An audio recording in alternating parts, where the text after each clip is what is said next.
I recently did a video on this topic, and I guess I did a thorough job because it turned out to be longer than I expected. I think it's great, but I understand that some won't want to watch a 26-minute video, so I decided to do a TLDR version. But I also linked the full version below, just in case you are a courageous person of good character.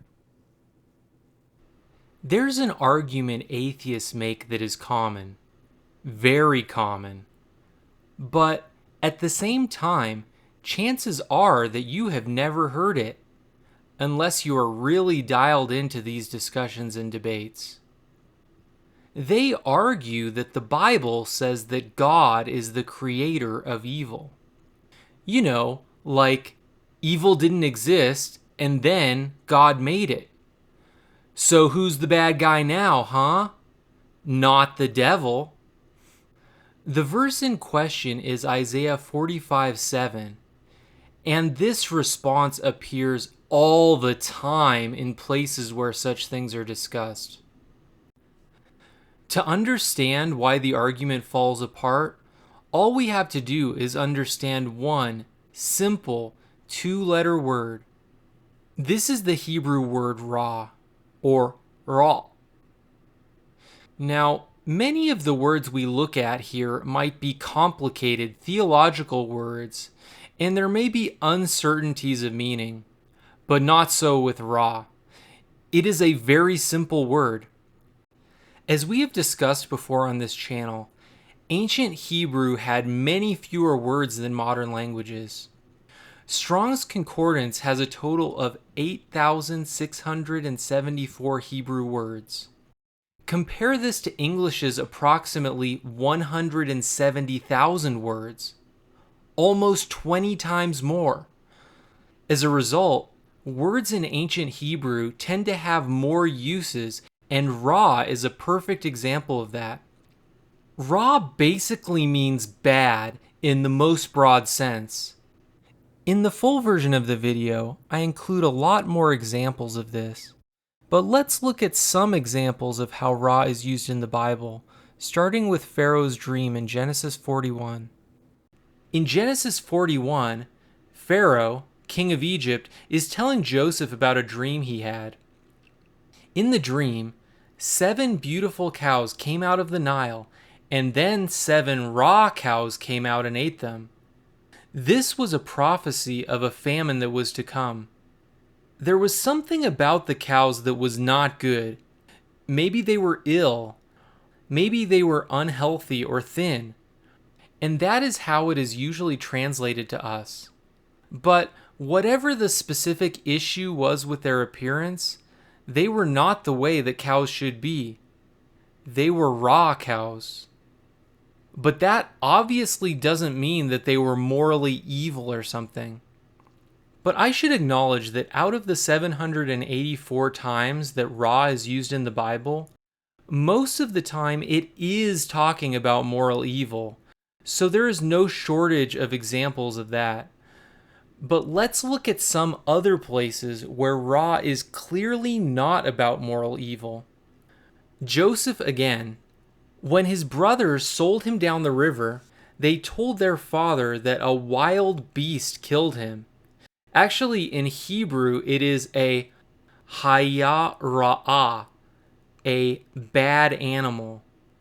That animal was a bad hombre.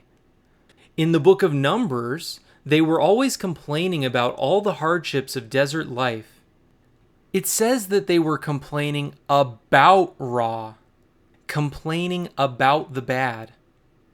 We also have examples of bad water, a bad report, in trouble, and just plain being sad. With all of these examples, I think it is clear that ra does not always and only mean moral evil. So why are the multitudes so confident that it must mean moral evil? Since we know that ra can have multiple meanings, context will be key for determining which one is intended. From the King James Version, beginning in verse 6. that they may know from the rising of the sun and from the west that there is none beside me.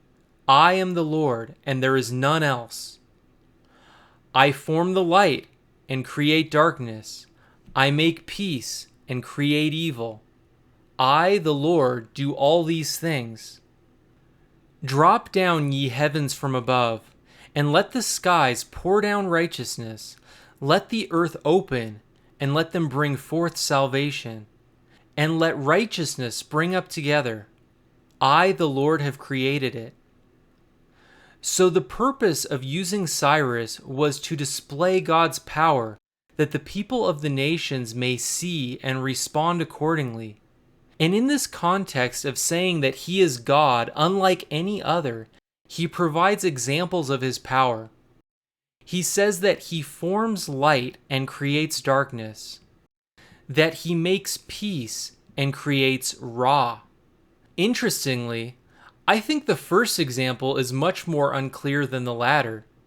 Is it talking about how God physically formed light in Genesis 1:3?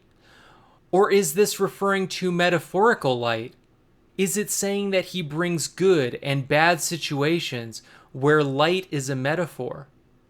I think it is the latter, and that he then restates this principle by saying that he brings peace and Ra. The word translated here as peace is a word you may know, Shalom. A Bible word perhaps, but a common one. Among its other claims to fame, this is probably the most common Hebrew tattoo, one that I have seen a number of times. And for good reason. It has a special status in the Hebrew language, philosophy, and tradition. It is also a pleasant word which has come to be used as a greeting, literally wishing peace on those you encounter. And in this case, it is the key to unlocking the meaning of Ra in this verse. It says that God creates light and darkness, opposites, and then that he creates Shalom and Ra, another set of opposites. Now, if Ra were supposed to mean moral evil here, then we would expect it to be contrasted with moral good. But the presence of Shalom gives it away. The meaning of Ra here must be an opposite of peace. You might say that war is the opposite of peace, but there are other, better options which are within the possible range of definitions.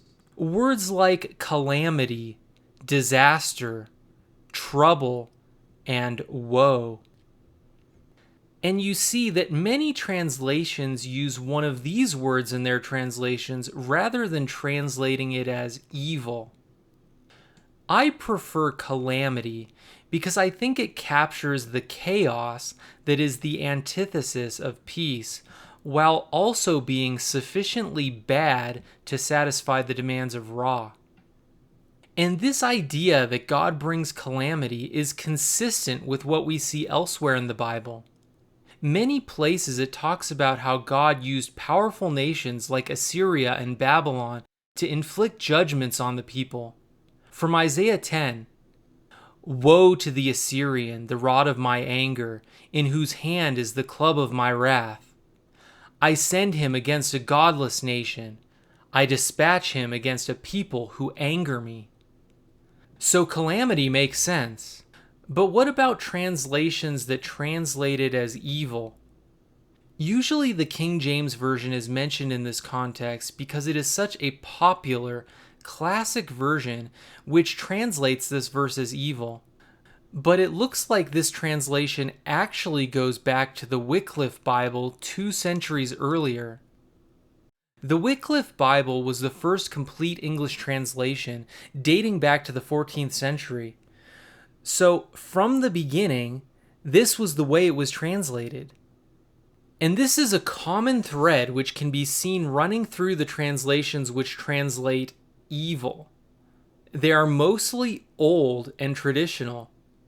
Now, I don't want to go so far as taking the strong position that modern translations are just better, But I think that in a situation like this, especially where we have done some analysis, it is appropriate to point to some factors. Once a translation has been made, there can be a hesitancy to move away from it.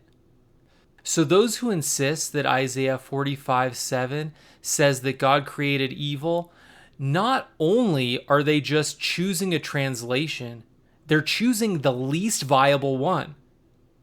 So we saw examples of how Ra can have different meanings. We saw how the context of the verse indicates a definition that is opposite of peace.